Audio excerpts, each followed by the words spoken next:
Hello and welcome to the Grange Podcast. Well, this week we've got interesting conversations right from the world of football and maybe just a little bit away from football. That's all about this week. We get to talk about the Champions League, talk about the league performances in different parts of Europe and a little bit of what is happening in Japan. That is World Championships. It's all about athletics there in Japan. All of this will be coming your way this edition of the Grange Podcast. Stay with me. I am Richie.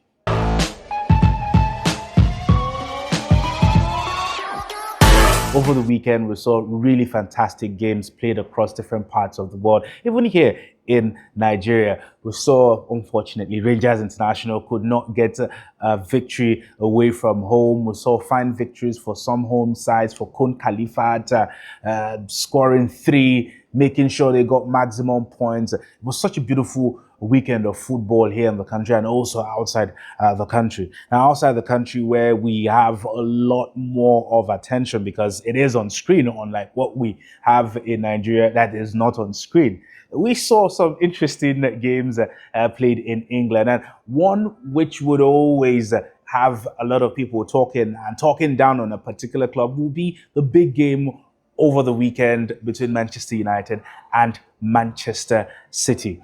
For Manchester City at home, they were just in their best elements against Manchester United. Manchester United, you thought, might have done a bit better with the array of stars they have. But unfortunately, that didn't work out for them. It ended 3-0. But what was more significant was seeing Erling Haaland score 2 goals in that game against Manchester United. And that has taken his tally to at least 129 goals in 150 games. Absolutely brilliant for the man. He's a goal machine. There's no doubt at all with his goal-scoring prowess.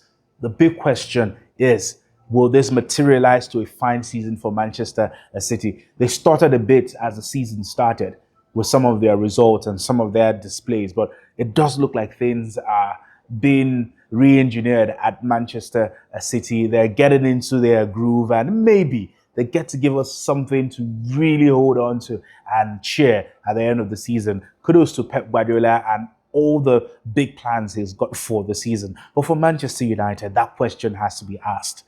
Are they still a serious football club? Should they forget about football? Should they get into academy football? Should they just be training players? Should they forget that they had such a glorious past? Because at the moment, this is the worst start for them since 1992.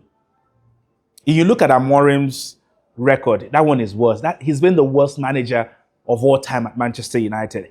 8 wins in about 30-something games.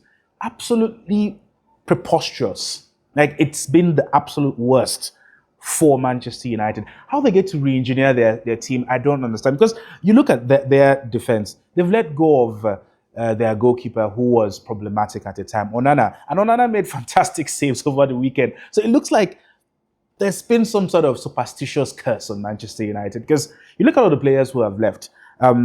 Anthony left about a season ago. Permanently, he now has left the club. You also look at Højlund, who moved to Napoli.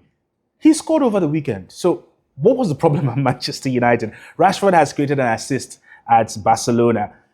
Onana made 8 saves. 8, like 1, 2, 3, 4, 5, 6, 7, 8 saves at Manchester, at his new side in Turkey. So you ask yourself, what really was the problem? He's gone to a side that is not the biggest, but it's a reputable side in Turkey, Trabzonspor.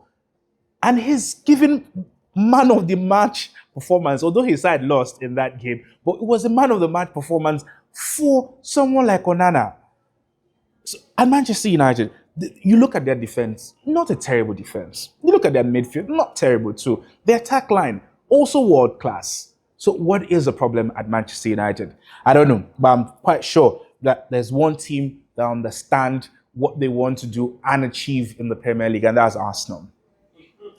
They have been doing a masterclass at ending second in the league. But this time around, if you had watched them on Saturday, you would have seen that they had a razor-sharp belief about what they wanted to do, and they were able to do that surgically. 3 goals on that day. Zubimendi with a brace, and their new boy, Gyökeres, with one of the goals, and a link up with Eberechi. That's something that Arsenal fans have missed in a long period, saying their front three score that, have that sort of connection. Well, Zubimendi is not a front three, but Zubimendi coming from the midfield to score 2 goals, fantastic for him and for Arsenal. In their defense, they have a jewel in Mosquera. Only 13 million they purchased this guy, and it just looks like it's an absolute steal. And for Chelsea fans who were mocking Arsenal for buying Noni Madueke, it does look like they are being shut up at the moment, because Noni Madueke put in a fantastic shift in that game against Nottingham Forest. Well, let's talk about Chelsea. They could not win Brentford. They were so close. They were this close to winning Chelsea. Unfortunately, that did not work out for them. You have to look at their defensive pairing, defensive understanding. Levi Colwill out injured. It does look like that is affecting their defensive understanding. But a decent performance. Fantastic goal by Caicedo in that game. But unfortunately, they could not hold on to victory, and the rest is a history for Liverpool too over the weekend. Absolutely fortunate, because you look at how they could have just drawn that game. They have not been the very best in defense this season. They've tried their best. Also, up front, they've not been as razor sharp as they should really be. Because you look at their additions, the likes of Isak, Ekitike, you got Florian Wirtz, then of course you got the mercurial legend of the Premier League, Mohamed Salah. They really should not struggle against a Burnley. But if you know anything about English football, you know that Burnley have a mean reputation to cause problems for some big sides. But eventually, Liverpool got their victory, 1-0. It was a last-minute penalty. Mohamed Salah, masterful in delivering that to get them their maximum point. So yeah, the weekend in the Premier League was fantastic. When you look at what it was like elsewhere in Spain, you saw Real Madrid fight through getting a very important victory for themselves. 2-1, but 1 goal advantage for them there to get 3 points.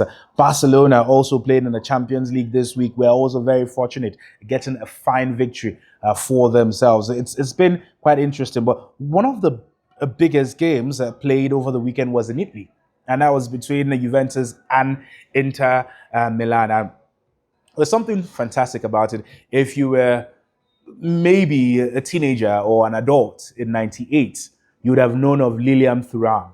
He played for France at that World Cup, won the World Cup with France.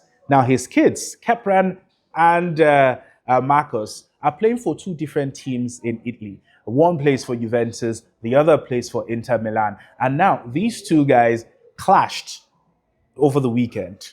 It was a blockbuster game, and for the father, he must be really proud seeing his 2 sons play against each other and give their very best performance. Juventus eventually won that game 4-3, and it was an absolute blast of a game in Italy. We saw Bayern Munich score 5 in their own game in Germany. So there's just been a lot of interesting mind-boggling situations all across Europe, fine performances, and all of that is leading to the Champions League. We'll be taking a short break in a bit, and when I return, we get to talk about the Champions League and, of course, a little bit about athletics here in the country. Big shout out to Shade Social for giving us this platform. We'll take a message from them, and we'll be right back. Don't you go nowhere.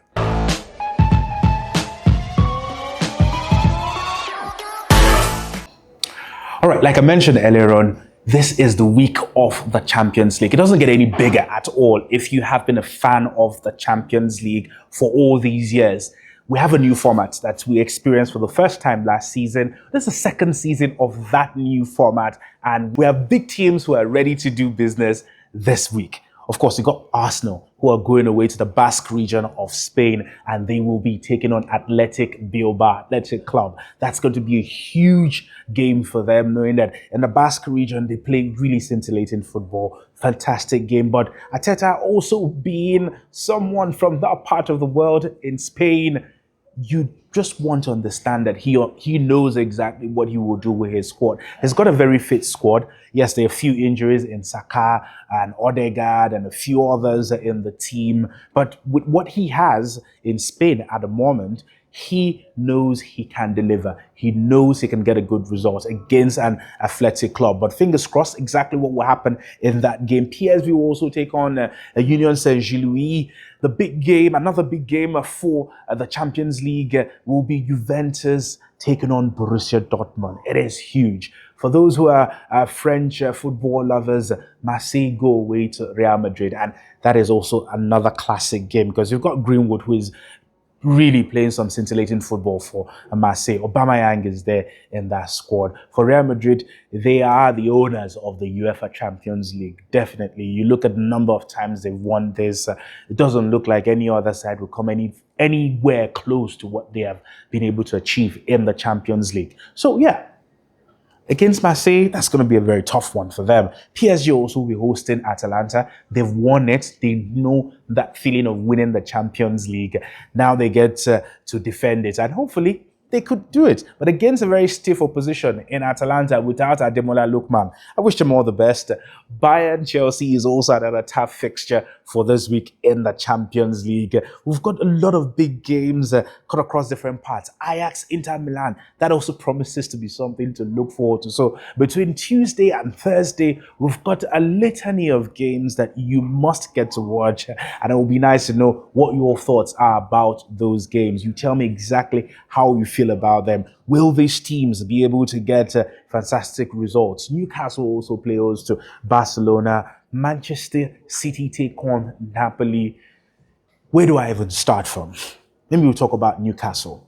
They've got Votamad, who scored over the weekend for them. Just one goal. It was something that Eddie Howe could look at and say, oh, maybe I do have a squad that can do some justice. But if you look at Barcelona, they're scoring goals for fun. They've just scored 6 just a few days ago.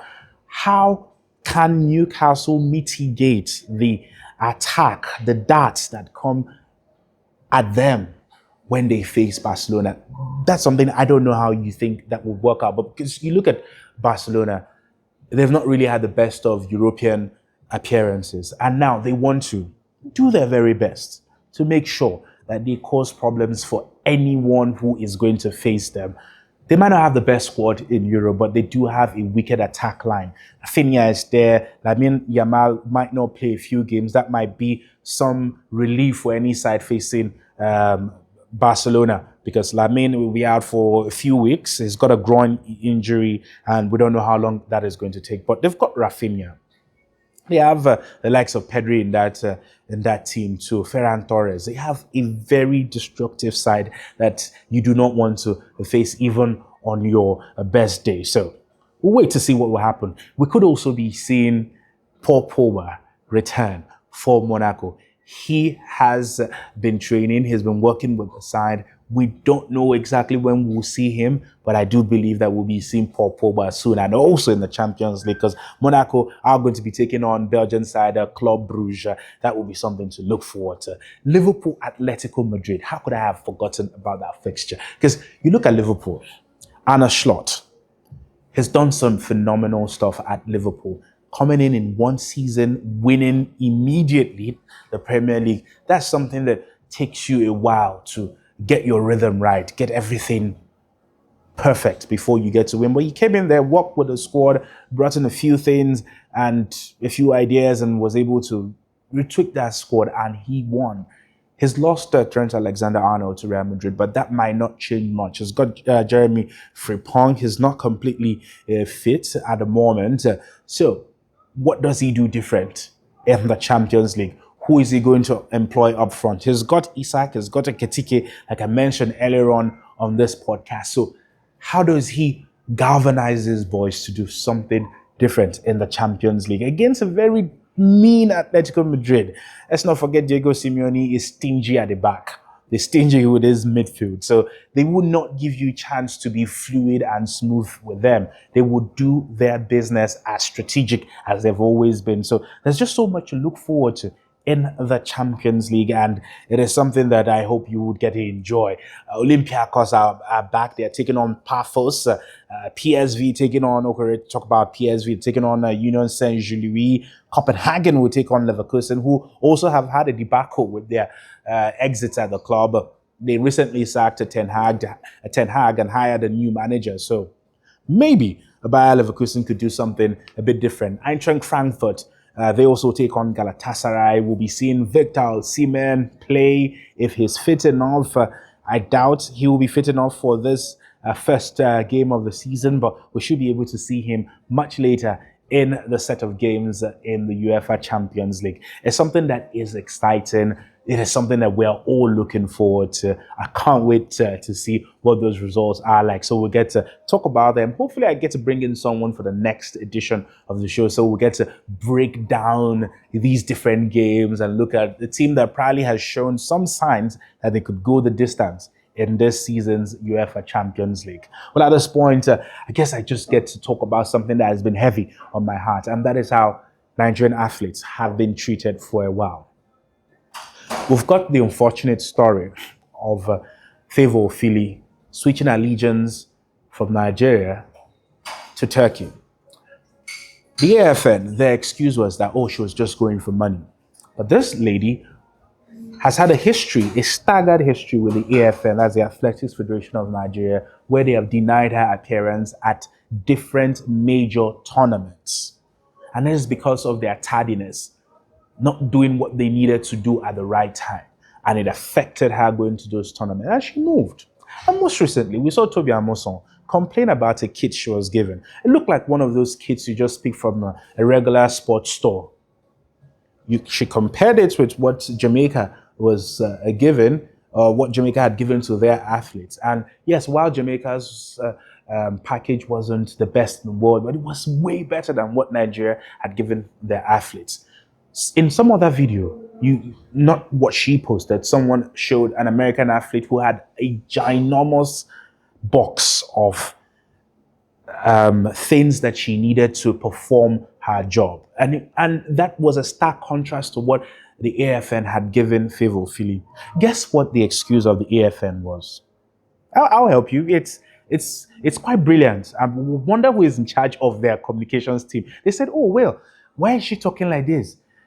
Others traveled economy with economy ticket to Japan. She was upgraded to business class, so she should not be talking. We upgraded her to business class. You see how funny that this is going? And they also say that, they're giving her in batches. So they just gave her one batch and they told her that and that batch was coming. And the only difference is that they didn't put it in a bag. Who are you talking to? Are you talking to kids? Are you talking to adults? And we also hear that about 3 billion naira was earmarked for athletes in this country. What did you spend the money on? How come we're seeing more officials go for this tournament than the real athletes?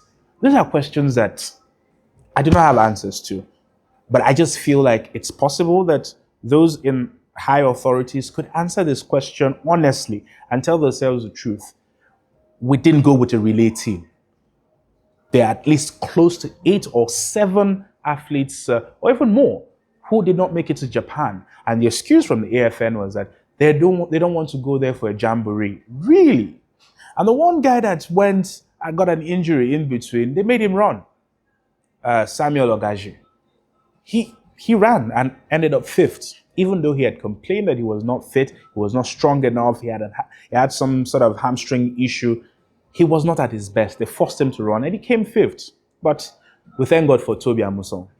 Even with all the distraction, even with all the back and forth, this lady still ended up winning a silver medal in a 100 meters hurdles. Congratulations to her. You are the real epitome of a Nigerian spirit that cannot be broken by shabbiness and anyhowness. And you're one of the people that people would always say great things about in the future. So I encourage you, at any time you want to switch allegiance, just let me know. I can go with you as your coordinator.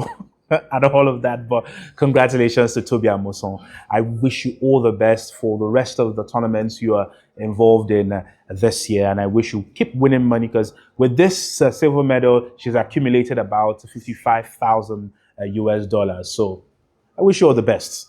May your money come to your pocket as quick as possible, and may you get to enjoy the rest of your time representing Nigeria and also doing what you love as sports. At this point, what I do love is telling me that time is up. I've got to go right now. Thank you very much for watching this edition of the Grange Podcast. Let's do this again. It will be another edition that will be coming your way. Big shout out to Famous. He's the producer and director of this. And of course, always to Shade Social, who have always been magnanimous with this space. I am Richie. Till the next time we get to see here on the Grange Podcast, do take care of yourself.